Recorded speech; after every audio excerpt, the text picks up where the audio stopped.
We start studying chapter 13, Bhagavad Gita, Prakriti Purusha Vibhagya Yoga. The yoga of understanding nature as distinct from the personal principle. So Prakriti is nature and Purusha is a personal principle. Okay.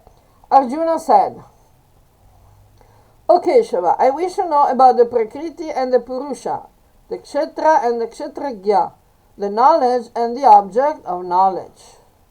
Okay.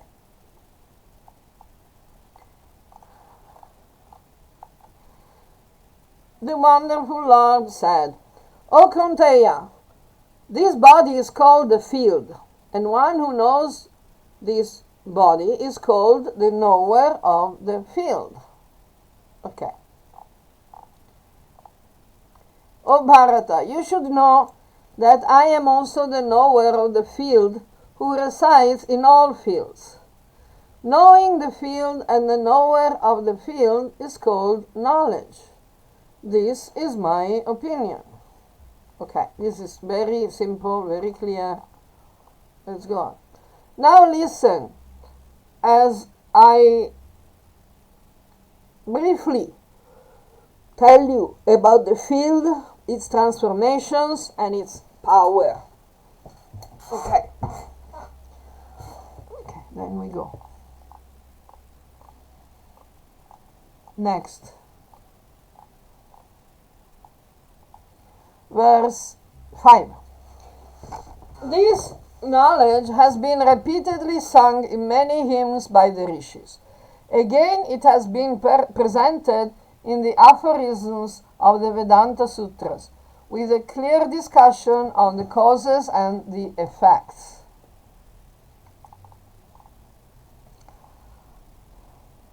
Six. The gross elements, ahankara, intelligence, the non-manifested, as well as the 11 senses and the 5 objects of the senses. So Krishna here is making the list of the elements of the universe.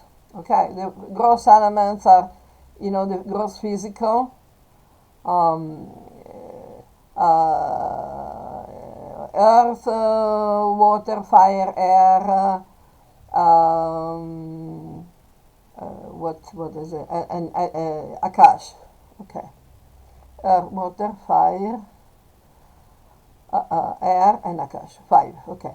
Ahankara, intelligence, buddhi, the non-manifested, avyaktam. Avyaktam is, the Mahatattva. Okay, let's go on. Okay, so we have, it goes on. Verse 7. Desire, repulsion, happiness, distress, the aggregate of the symptoms of life, as well as determination. All these illustrate the concept of field and its interactions. Okay, is this clear enough? It's a list. So this list is starting from Ahankar, Buddhi, the non-manifest. What Krishna is referring to is non-manifest here, because I thought. This is interesting because the non-manifested in the verse is simply described as avyaktam.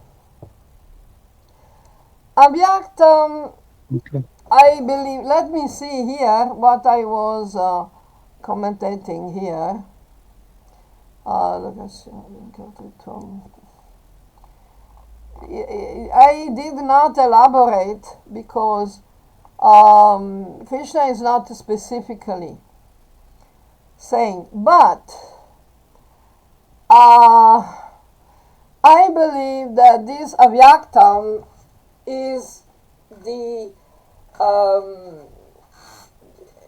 non-manifested subtle form that is the origin of the ahankar, is connected to the ahankar.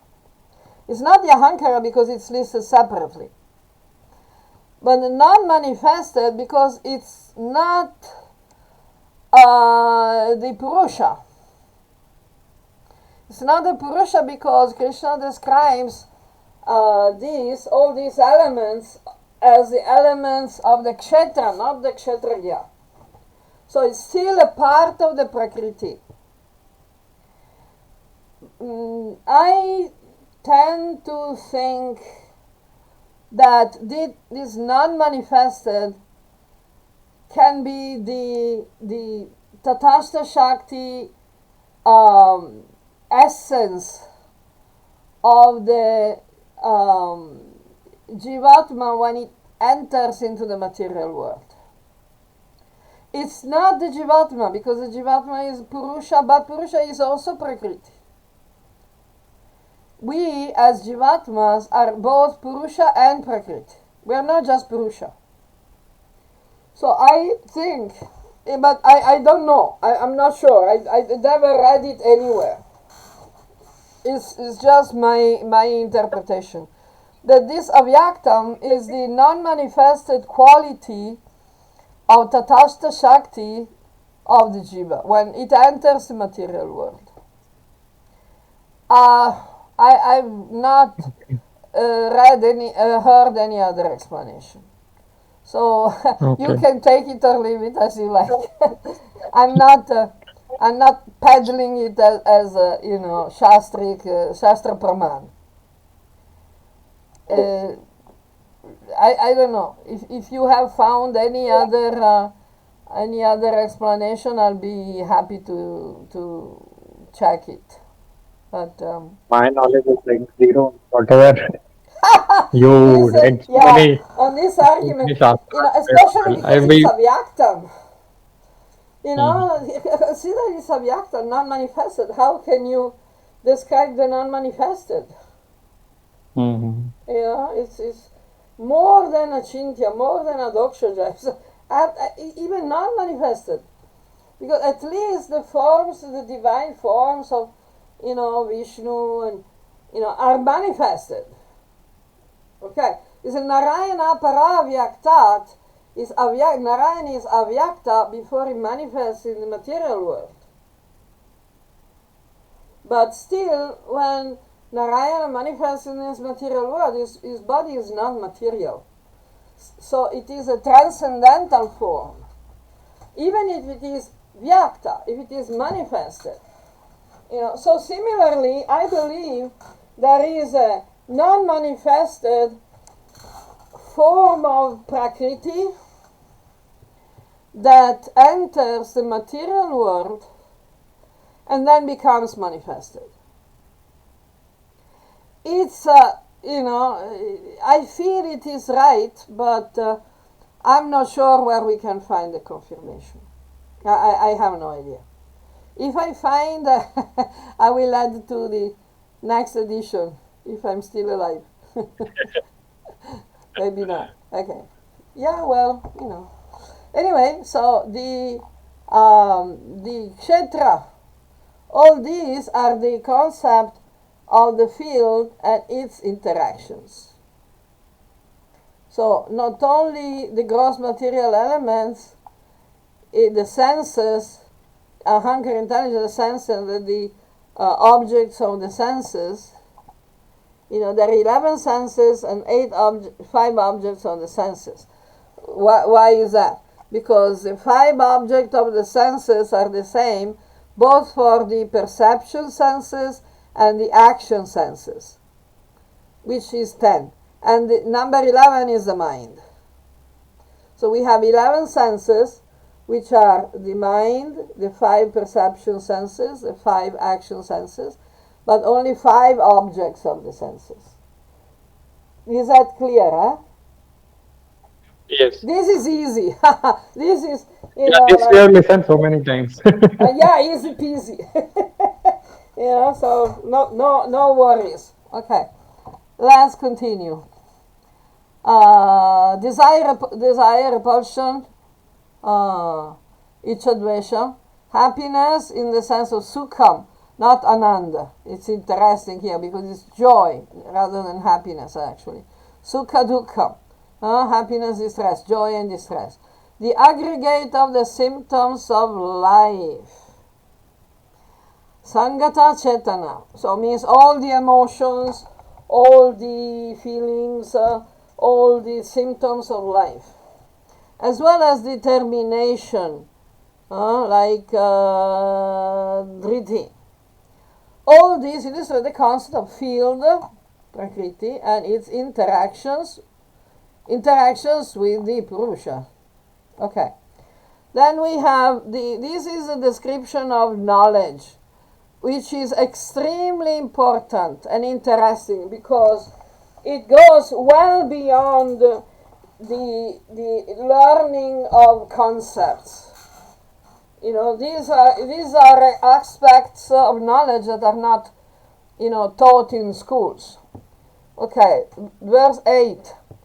Freedom from the desire for honors, lack of arrogance, freedom from hatred, as well as tolerance, simplicity, the act of approaching the acharya, cleanliness, determination, self-control,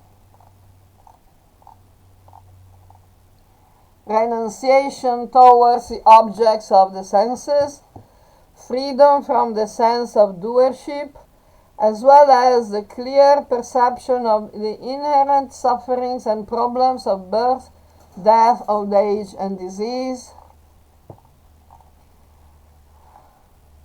freedom from attachment, detachment from all association, including the sense of belonging towards children, wife, home, etc., as well as equal attitude when receiving the pleasant and the unpleasant. Totally and constantly focusing on me through Bhakti Yoga, performing service in a solitary place without attachment for meeting others. The constant awareness of the original soul, the realization of the value of knowledge, all this is called jnana, and anything else is ajnana. Are they teaching this in schools? Nope, not really. No. So these are 4 very interesting verses, extremely interesting.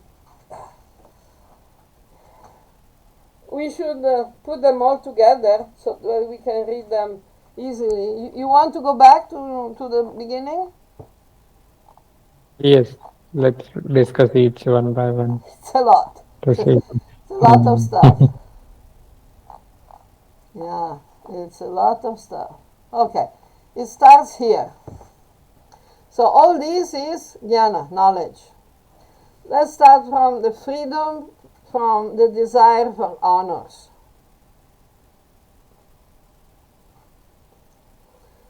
Lack of arrogance. Freedom from hatred. As well as tolerance. Okay, of course, this doesn't mean that you need to become a doormat. You can defend yourself, you can defend, especially you can defend your service, and even more important, you can defend dharma. That is not called arrogance. If you speak up to defend dharma, only very bad people will call you arrogant. Arrogance is believing that you are better than others, or you should win over others, you should control others, that you are entitled to particular special honors. That is arrogance. But if you stand up, and speak up for dharma, that is never arrogance. Okay. Freedom from hatred means you may have people who consider themselves your enemies and they try everything to create problems for you, but you don't really hate them. You just, you can just be annoyed. You can get angry now and then, but you're not attached to anger.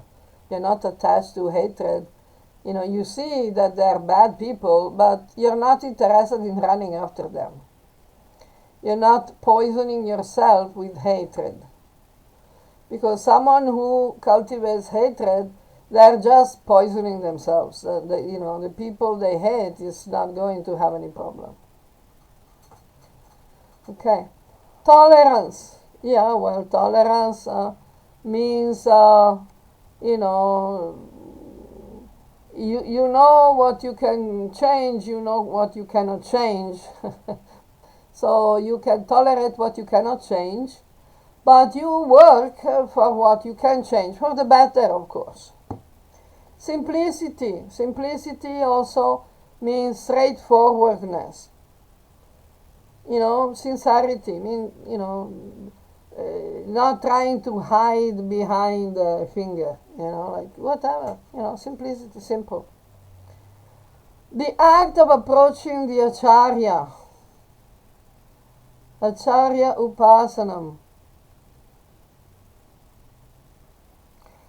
Approaching and also, with respect, but it has to be a real Acharya, Cannot just be someone whose family name is Acharya, because that's not the idea. The idea is that the Acharya must be a genuine Acharya, not just someone who has a name on a piece of paper. Cleanliness. Yeah, well, that's not difficult to understand. Determination. Some people think that lack of arrogance is opposite of determination, means you surrender easily. No. Determination. Self-control, not controlling others. Self-control, controlling oneself. Then let's go on. Next one. Renunciation towards the objects of the senses. Renunciation, vairagyam, doesn't mean rejection. Vairagyam is not dvesha. It's okay, the objects of the senses, if they are pleasant, let's enjoy them. If they're not pleasant, okay, let's try not to get too angry about it. Whatever is favorable, you accept. Whatever is not favorable, you don't accept. But you renounce because you're not running, either towards or away from the objects of the senses. Whatever comes, you're going to deal with it. That is renunciation. Freedom from the sense of doership.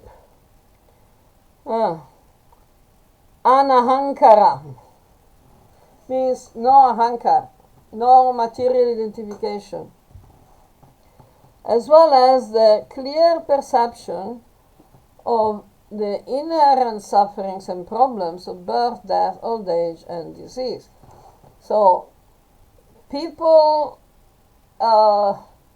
think that death is suffering, and they don't see that birth is suffering. So birth, death, old age, and disease, they all have some part of suffering, but they're not, it depends on how we take them. So birth is not auspicious, and it's auspicious at the same time, because when we get a human form of life, we get the opportunity to cultivate the sadhana and attain moksha, to cultivate dharma, artha, kama, and moksha. So that's cause for celebration, but it's also a problem, full of problems and sufferings, because birth is a painful process, and before we actually become able to use our human form of life for engaging in dharma, artha, kama, moksha, we have to spend at least 5 years in ignorance. Minimum. Sometimes more. Usually more. We need to relearn everything. We need to adjust to a new situation. We need to develop the body, because the body is not developed. So how can the non-developed body engage in the proper, human life? You're not a full human being yet. We become full human beings at puberty. When we become adolescents, we become adults. So 5 years minimum, because before 5 years we don't understand anything. And up to another 10 years to become fully grown and able to actually, start adult life. So that's the suffering of birth, because, wow, it's like 15, 20 years of wasted. Like Prahlad said to his school friends, human life is so flimsy. 20 years we are playing, another 20 years we are totally absorbed by family, business, and this and that. So and in the end, the last 20 years we practically are unable to do anything. So how much time we have to actually do our job as humans? So death, of course is suffering, because we have to leave whatever we were doing. It's our number is called. We have to grab the suitcase and go. Whatever we have with us, we cannot take anything else with us. But at the same time, it can be a liberation, because we leave a body that is not functioning properly anymore, and we get a better body. Old age is the same. There are good things and bad things in old age. The bad things, okay, we all know that old age in itself a disease. But old age can also bring wisdom, experience, a better understanding of the situations of other people, because you've been through that. And disease, well, disease is the only thing that we can do something to avoid. If we keep our mind and body as healthy as possible, but still, we can, in Kali Yuga especially, we cannot rule out that, we will never have any disease. But it's okay, we can be careful, we can get some time for, meditation, because when we are sick, we are not running everywhere, to try to chase all the desires and stuff that we have to do. So we have time to just sit and think. So that's also a good aspect. So with the inherent sufferings and problems, of course, we need to be aware of all this, so that we develop the interest for moksha, by which we are not going to take birth again, like Adi Shankar said. Punarapi jananam janmanam punarapi janani jatareshayanam. No more laying in the uterus of a mother. Iha samsara. The samsara, we should understand that the samsara is not our best place. We need to get out of this material ocean of birth and death.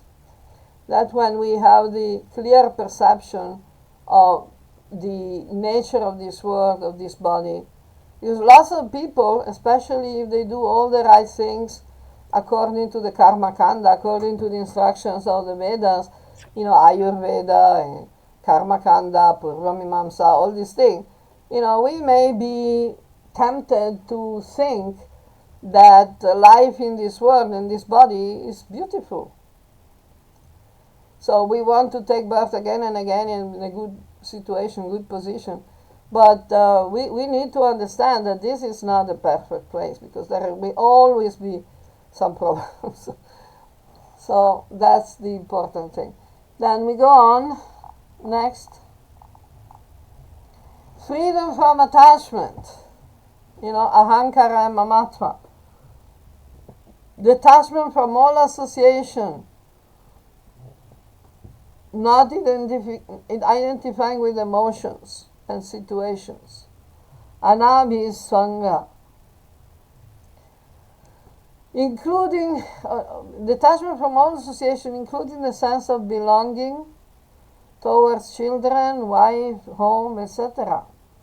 Means we are not really the husband, the wife, the father, the mother, the children. We are playing those roles according to the position of the present body, but that's not us. That's not the Atman. Because we are related to all beings in the universe. Not just with the people who are in our family in the present lifetime. As well as equal attitude. Samachittatvam. Equal attitude means equal consciousness. When receiving the pleasant and unpleasant, means that we always try to see, the best use of everything that comes our way. Every problem can be an opportunity. So, this is the situation. Okay, let's go on. Next, last part. No, not even last. Totally and constantly focusing on me, Mai Chananya Yogena, through Bhakti Yoga. Always focusing on God through Bhakti Yoga, through yoga. Bhaktir. Uninterrupted. Avyabhicharini. Constantly, uninterrupted, 24/7. Performing service in a solitary place. This is interesting. Without attachment for meeting others.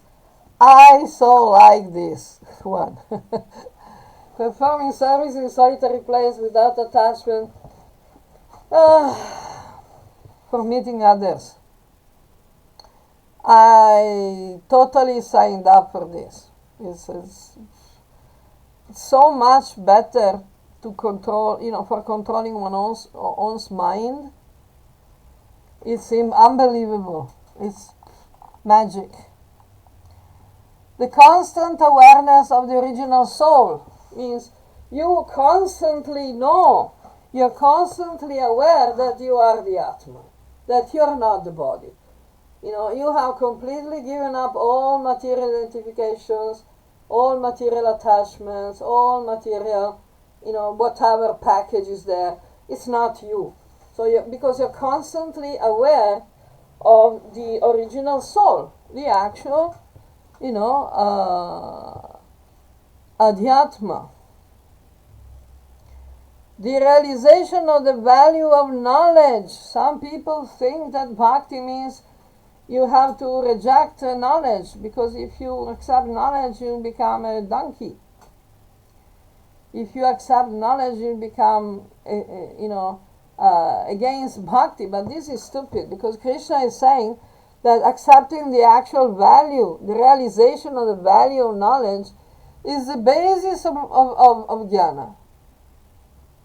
Otherwise, you're ignorant. If you reject knowledge, if you think that knowledge is bad, it will make you lose bhakti, means you're ignorant. Yeah, okay, what to do. Okay, is this clear enough? Yes. One doubt on this solitary thing. Like when you are in family life, how can you do that? Because yeah, but you can I also still. like, but people around me don't like that. No, They won't leave actually, you. everyone. People we like and people we don't like. It means you never run after anyone. And you know, even in family life, you need some you time, me time, quality time with yourself. Because otherwise you just become crazy. You need some silence, some peace. And Krishna says, how can there be happiness without peace? When we are attached to overly attached to family life, social life, and everything, you're constantly distracted from the actual meditation. How can you meditate?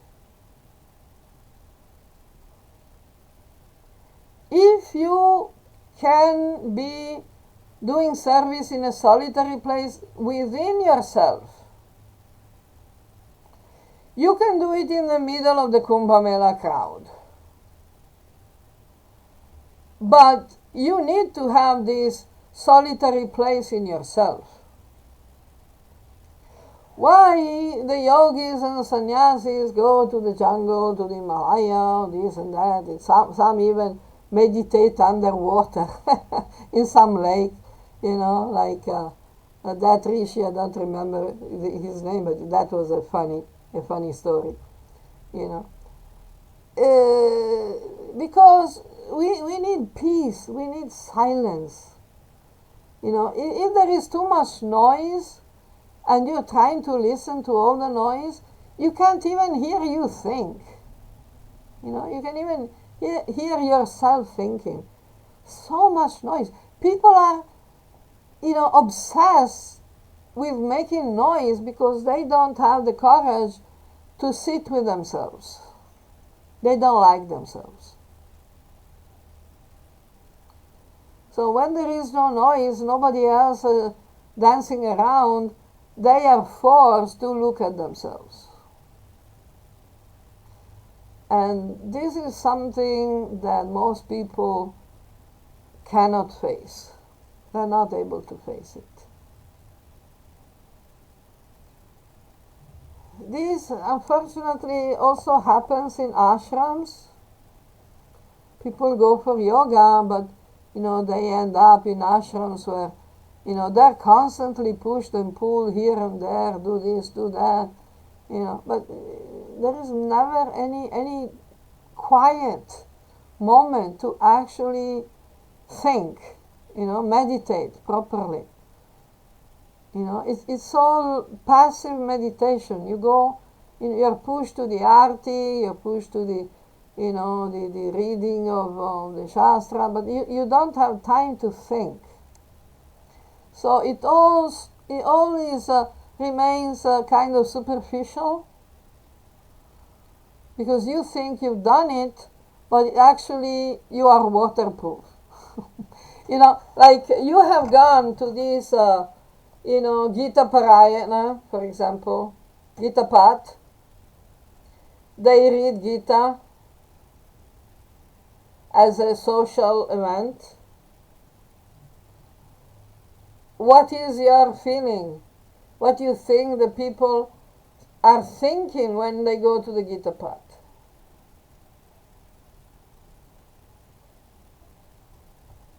Yeah, mostly like what I have seen is they go as like like social gathering kind of thing only, and as a duty, social duty. Like I don't Yeah, think they're pondering over what knowledge is there.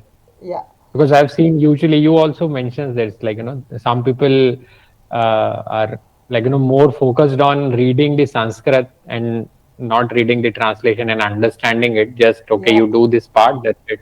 So that's what usually people are most likely do. yeah. That's a problem. These are usually people who never like to be alone.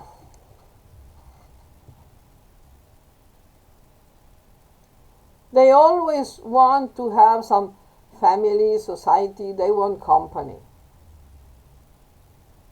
And it's funny how many people, especially from India, they were projecting this idea on me because they were thinking I was feeling lonely and they wanted to give me company. without understanding that, not really.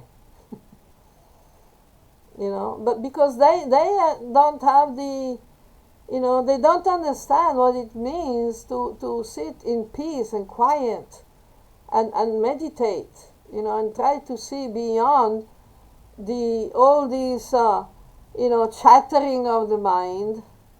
Your mind and other people's mind is the same, beyond the chattering of the mind, beyond the noise, beyond everything, there is a place of perfect peace and happiness. And this is the purpose of yoga, to find that place of perfect peace and happiness. And this is why it's called self-realization. You cannot find it in a temple.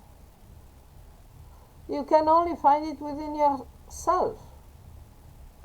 In the temple you can get some emotion, some bhakti, some inspiration, but then you have to find the realization within yourself. This is self-realization. It's not temple realization, social realization, festival realization. It is self-realization. The real self, the Atman Brahman, the Paramatma inside your heart, the Bhagavad that is omnipresent, that is the origin of the Brahman.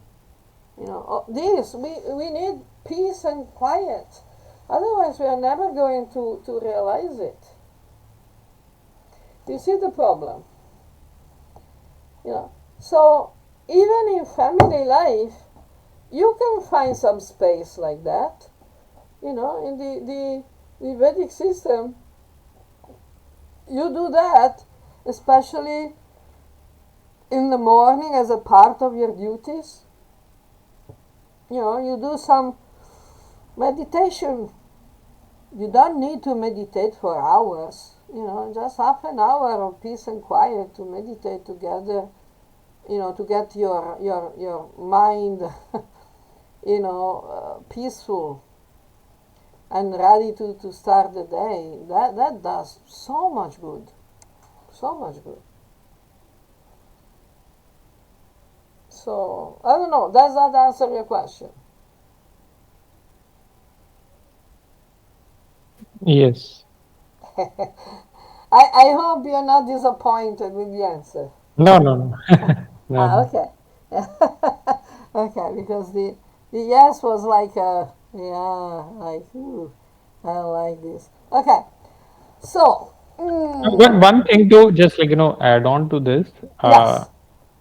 Can we consider, let's say, if somebody is having deities and he is worshipping Yes. them alone, so that time can be counted as me time, or Yeah, it sure. has to be Yeah. okay. As long as you are doing that puja alone. Mm-hmm. You have service, like Krishna was saying, service in alone in an isolated place. You just close the door, and you're doing your puja, but you have to actually concentrate and meditate, just like when you're reading Gita, instead of just the Gita part, you can you shouldn't just do the puja, here, idam asanam, blah blah blah blah blah blah, and then go. It's not mechanical. Shouldn't be mechanical. Otherwise, where is the constant awareness?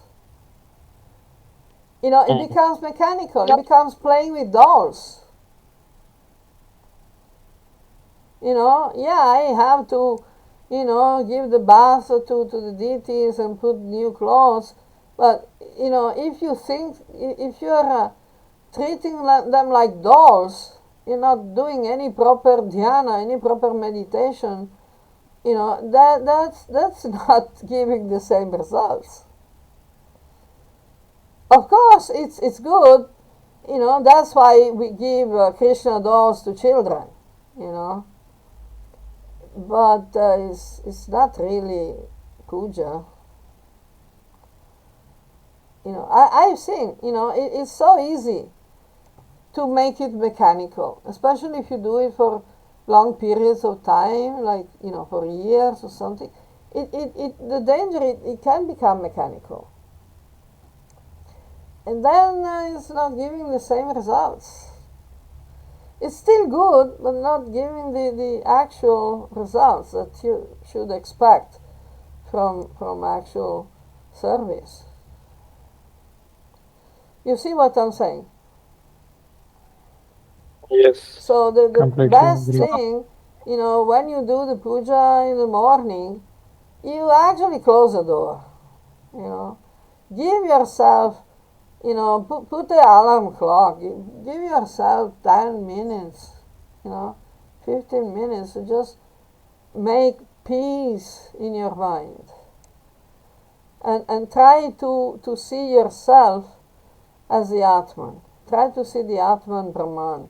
Try to see that you are transcendence. You're not this body. You're not this role. You know, family role, social role, you know, bodily role. You're not that. You know, you're just driving the car. You are the passenger inside. You know, you have to stop the car for 10 minutes and remember, you are just driving the car, you're not the car. You understand? Yes. Otherwise, it's, yeah. Anyway, is that good enough? Sufficient? Shall we go on with some other question? Any other doubt, objections? Not for now. Okay. But these 4 verses, you know, are so interesting, you know, so good. It's really, you know, 8 to 12 of chapter 13 is, you know, so good to show to someone who thinks they're, you know, so learned, they're scholars. You know, you slap them with these 4 verses, you know, they're going to hide behind the bushes, you know, behind the trees. They're going to disappear. Anyway, 13, I think we can do some more. I will tell you what is to be known, whose knowledge enables one to taste immortality. My Supreme Brahman is the beginningless reality, and it is said that is neither Sat nor Asat. Brahman, you know, Anadi Mat Param Brahma, my Supreme Brahman. This is Bhagavan speaking, and Brahman is his omnipresence. Okay. It's the sum total of all existence. So it's neither Sat nor Asat. It's a beginningless reality, the existence of everything. Okay.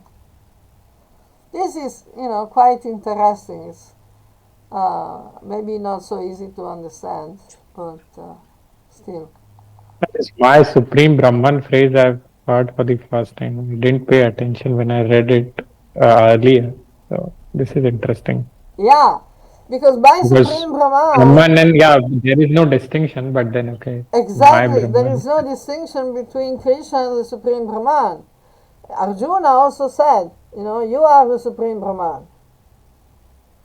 There is, you know, there is no contradiction.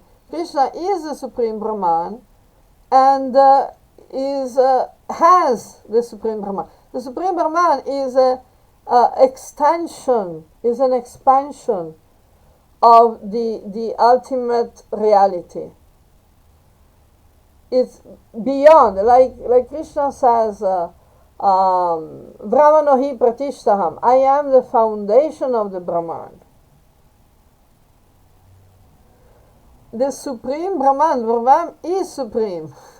There is no Brahman that is not supreme. Yeah. You understand?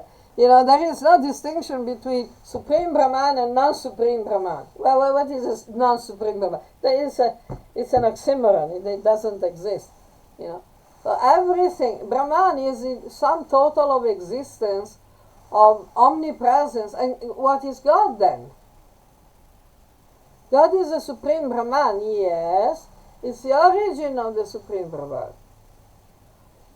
When it becomes manifested, it's this is why this chapter is so interesting, because the difference between the Prakriti and the Purusha is that there is no difference. That's okay. Okay, there is no difference. What does that mean? There is difference and there is no difference. You remember the definition of the Achintya Abheda Tattva by Chaitanya. So we start with something that is apparently beyond comprehension. But still, we have to make an effort to comprehend, because when we comprehend, at least partially, then we can realize. Then when we realize, we understand that the words and the explanations and everything are not sufficient. But then we have come to the realization through all the explanations, because if we don't get any explanation, we'll never reach the realization. There's no doubt.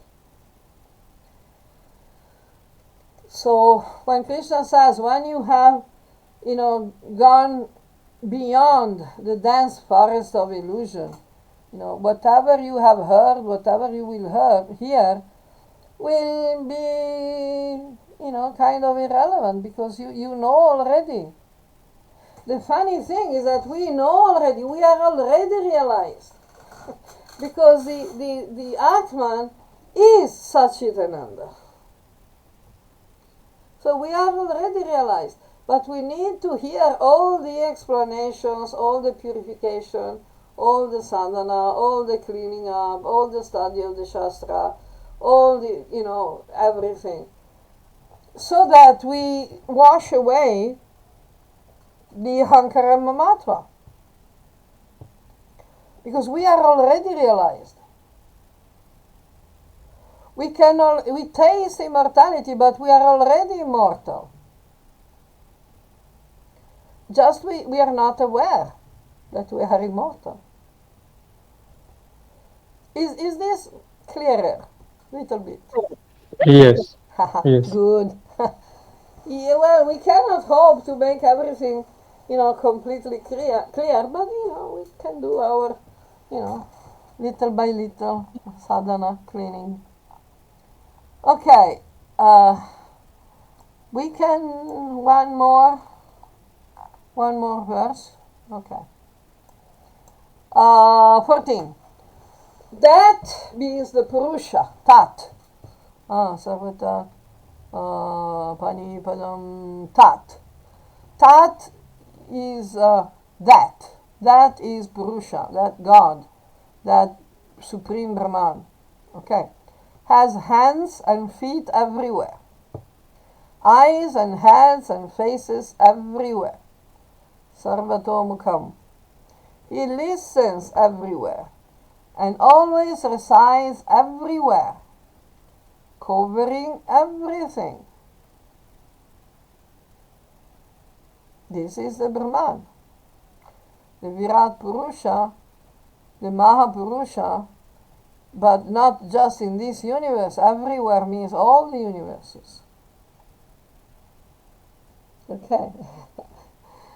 Okay, I think we should stop here. What do you think? We can cover a couple. Huh? We can cover one more. We have 5 minutes, right? One more. That Purusha is the origin of all the senses and gunas, but is detached from all senses. He supports everything and everyone, And so, although he is detached from all gunas, he is a maintainer of all the gunas. So, this is interesting. But, I think we should, write down some notes so that we can elaborate more on this. This is a bit difficult, these two verses are a little difficult. What do you think?